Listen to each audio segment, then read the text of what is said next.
Interpretation of statute हमारा subject है IOS। तो इसमें क्या करते हैं, सबसे पहले हम लोग बेसिक बैकग्राउंड बताती हूँ।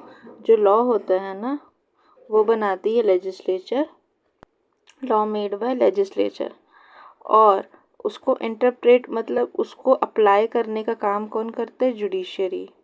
तो ये एक रिलेशन होता है जुडिशरी और लेजिस्लेचर के बीच में। तो यही है कि और ये जुडिशरी कैसे करती है, उसको इंटरप्रेट लॉ को इंटरप्रिटेशन ऑफ स्टैट्यूट की मदद से। इंटरप्रिटेशन मीन्स कोई चीज़ को एक प्रोसेस है जो कि अडॉप्ट करती है कोर्ट, जो कि मीनिंग बताती है लॉ का मीनिंग बताने को इंटरप्रिटेशन बोलते हैं। और स्टैट्यूट का मतलब होता है लॉ। तो लॉ को समझने का जो तरीका होता है वही हम लोग पढ़ेंगे कि लॉ समझते कैसे। यही सब्जेक्ट है हमारा इंटरप्रिटेशन ऑफ स्टैट्यूट।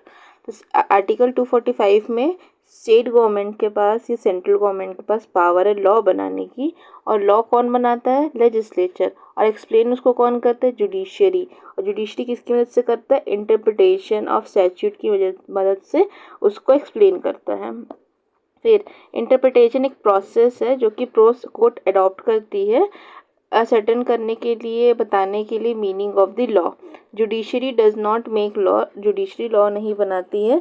अगर कोई चीज़ मिसिंग होती है या फिर उसमें नीड रखती है जुडिशरी को कि इस टॉपिक पे कोई चीज़ नहीं है, तब वो क्या करती है, वहाँ पे अपना जज मेड लॉ बनाती। कैसे, केस लॉ के थ्रू प्रेसिडेंट सेट कर देती है, और उसी के अकॉर्डिंग केसेस का डिस्पोजल होता है। वो जज मेड लॉ हो जाता है एक तरह से।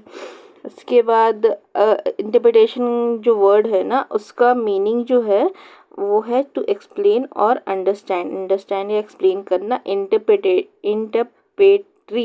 लैटिन शब्द है इंटरप्रेटरी, उसका मतलब होता है एक्सप्लेन अंडरस्टैंड करने का। इंटरप्रिटेशन होता है to find out the meaning behind the words text और फ्रेजेस। वर्ड्स टेक्स्ट और फ्रेजेस का मीनिंग निकालने को इंटरप्रिटेशन ऑफ स्टैट्यूट बोलते हैं। इंटरप्रिटेशन एक प्रोसेस है जिसमें एक्सप्लेन करते हैं, ट्रांसलेट करते हैं हम लोग रिटन फॉर्म में।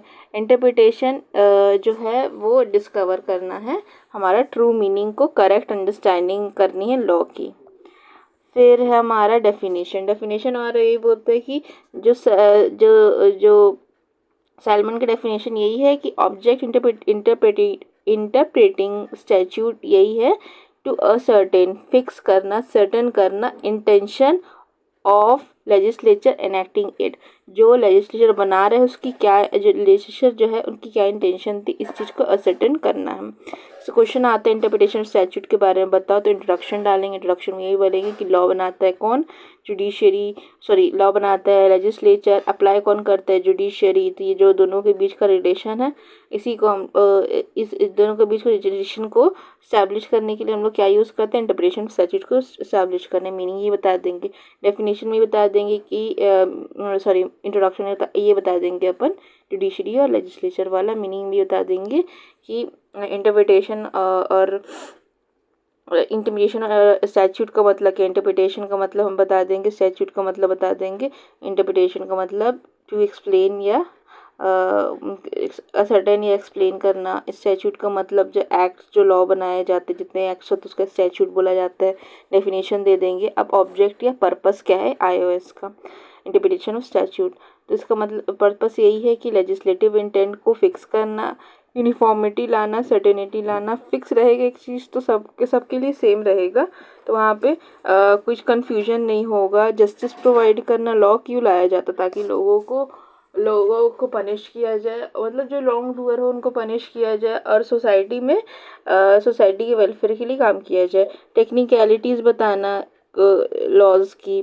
फिर मिसयूज़ होता है, प्रिवेंट करना मिसयूज़ और इनजस्टिस, उसको कम करना। लेजिस्लेटिव साइलेंस या गैप को फिल करना। इंटरप्रिटेशन क्या करता है, जहाँ पे चीज़ें साइलेंट है, यहाँ पे कोई बात नहीं कर रही, वहाँ पे इस चीज़ को क्लेरिफाई करता है। रिजॉल्व करता है कॉन्फ्लिक्ट बिटवीन दी प्रोविजन, दो प्रोविजंस के बीच में जो कॉन्फ्लिक्ट होती है उसको रिजॉल्व करने का काम कौन करता है, इंटरप्रिटेशन ऑफ स्टैट्यूट।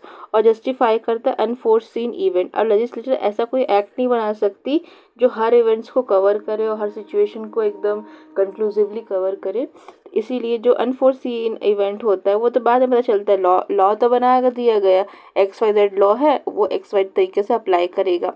अब जब वो रियल में ग्राउंड पे हमारा आता है, जब वो पीपल पे अप्लाई करते, लोगों पे अप्लाई करते, तो क्या होता है, प्रॉब्लम आती है। और नए नए अनफोर्सीन इवेंट होते, ऐसे ऐसे इवेंट्स होते, ऐसे सिचुएशन आती जो कि प्रेडिक्टेबल नहीं थी, तो उसके लिए तो लॉ साइलेंट है, उसके लिए लॉ बात नहीं कर रहे, तो कौन उसको इंटरप्रेट करेगा। तो इसके लिए हमारा हमारा एक्शन में आता है हमारा ये इंटरप्रिटेशन ऑफ स्टैट्यूट। फिर क्लासिफिकेशन दो तरीके से कर सकते हैं, लिबरल क्लासिफिकेशन, फंक्शनल क्लासिफिकेशन। इसको डिटेल में कर लेते हैं। लिबरल क्लासिफिकेशन क्या होता है? लिबरल क्लासिफिकेशन माने ग्रामेटिकल क्लासिफिकेशन, जो शब्द लिखे हैं वो शब्द को उसी तरीके से हम लोग इस्तेमाल करेंगे, कोई एडिशन नहीं करेंगे, कोई मॉडिफिकेशन नहीं करेंगे। लॉ में लॉ एज इट इज़ जो रिटर्न है उसी को ही हम लोग रीड करेंगे। They should strictly follow the language directly translated meaning, जो लैंग्वेज लिखा गई, जिस तरह से लिखी गई उसको एग्जैक्टली वैसे ही पढ़ना है। जैसे कि एग्जांपल के लिए एक बहुत फेमस केस है FIR का केस, अगर हम लोग बोलते हैं तो सबसे पहला केस यही आना चाहिए, ललिता कुमारी वर्सेस स्टेट ऑफ यूपी। 154 में हमारा इंफॉर्मेशन ऑफ कॉग्निजेबल ऑफेंस के बारे में दिया है। यहाँ पे FIR के बेसिकली मतलब FIR के बारे में ये दिया गया है CRPC के। तो ये बात करते हैं, यहाँ पे शब्द यूज़ किया है शैल। अब शैल यूज़ किया है तो उसको बना देता है मैंडेटरी। यहाँ पे कोई और मीनिंग या कुछ और हम लोग खुद से नहीं ले सकते कि शैल का है, लेकिन फिर भी इसमें यही बोलता है कि जो पुलिस ऑफिसर है ना, उसको कोई भी इंफॉर्मेशन आएगी तो उसको रिकॉर्ड ही है, शैल हैज़ टू रिकॉर्ड, जो भी इंफॉर्मेशन उसको रिसीव होती है उसको रिकॉर्ड करना उसकी ड्यूटी है। ये शैल लिखा हुआ है। शैल का मतलब क्या होता है? Shall it self is mandatory. Will में विल रहती है लोगों की, शैल में मैंडेट रहता है। तो शैल शब्द अगर इस्तेमाल किया गया तो उसको एज इट इज़ दिया जाएगा। यहाँ पे कुछ नहीं कि पुलिस ऑफिसर पहले रीजनेबल देखेगा कि ये केस जो है ना वो रीजनेबल है कि नहीं है, उसके बाद वो रिकॉर्ड करेगा, ऐसा नहीं करेगा। ये डायरेक्टली क्या करेगा, डायरेक्टली कोई इन्फॉर्मेशन इनके पास आएगी वो डायरेक्टली रिकॉर्ड करेगी, क्योंकि शब्द इस स्टैट्यूट में क्या लिखा गया है, शैल। यहाँ पे इस केस के बारे में, केस में यही बोलते हैं ललिता कुमारी वर्सेस स्टेट ऑफ यूपी में, कि शैल शब्द का इस्तेमाल किया जाएगा तो उसको मैंडेटरी कर देगा कि उसको वो वैसे ही करना है। इसके बाद फंक्शनल इंटरप्रिटेशन। फंक्शनल इंटरप्रिटेशन मतलब जज derive the deviate from the literal meaning, मतलब लिटरल मीनिंग से अगर डेविएट होता है, चेंज कर देता है, लिटरल मीनिंग के अलावा कुछ कर देता है, उसको बोलते हैं जज मेड लॉ।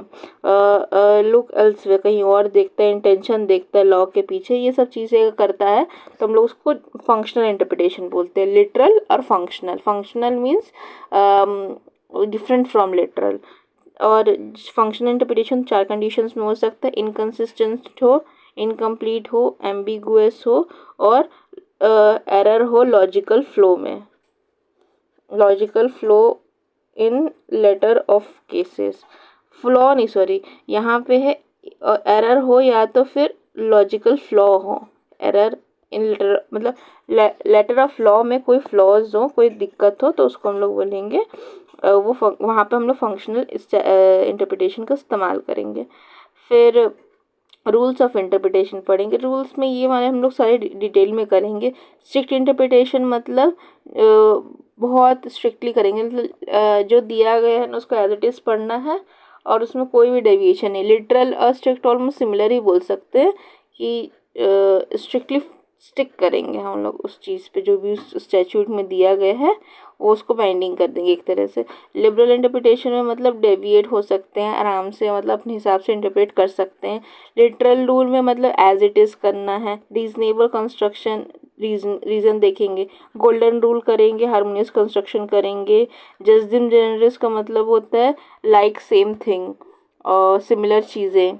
फिर बेनिफिशियल कंस्ट्रक्शन का मतलब ये होता है कि अगर कोई स्टैट्यूट है और वो बेनिफिट देता है तो उसको उस बेनिफिट के अकॉर्डिंग ही उसको इंटरप्रेट करेंगे। पर्पसिव इन कंस्ट्रक्शन में कोई लॉ किसी पर्पस के लिए बनाई गई है तो उस पर्पस को अपहोल्ड करना काम है। उस एक्ट में जो भी चीज़ें होंगी वो उस पर्पस को ही अपहोल्ड करने का काम करेगी। फिर ये जो है सेकेंड रूल में 2 रूल पढ़ सकते हैं हम लोग। एक्सप्रेसियो उनोस एस एक्सक्लूसियो अल्टेरियम। इस मतलब इंक्लूजन ऑफ वन, कोई चीज़ वन एक चीज़ को हम लोग इंक्लूड कर दी, जैसे एप्पल बोल दिए, एप्पल लिख दिए ना, अब इसमें एप्पल में फ्रूट नहीं आ सकता, या फ्रूट ही सारे फ्रूट्स कवर है, एप्पल बोल दिया ना उसने। तो इस टाइप का मतलब एक चीज़ को हम लोग इंक्लूड कर रहे हैं तो उसकी सिमिलर चीज़ों को हम लोग एक्सक्लूड कर रहे हैं। अगर इंटेंशन रहता है कि सारे फ्रूट, तो ऑल फ्रूट बोलता है लेजिस्लेचर, लेजिस्लेचर ने बोला एप्पल, तो अब एप्पल ही है, Apple it is, all fruit नहीं हो सकता, या फिर कोई और सिमिलर फ्रूट को हम लोग उसको कंसिडर नहीं कर सकते। फिर ये हो गया सेकेंडरी वाला, इसमें एक आध तो लिख सकते हैं चाहे तो। इसके बाद कंस्ट्रक्शन, जो कंस्ट्रक्शन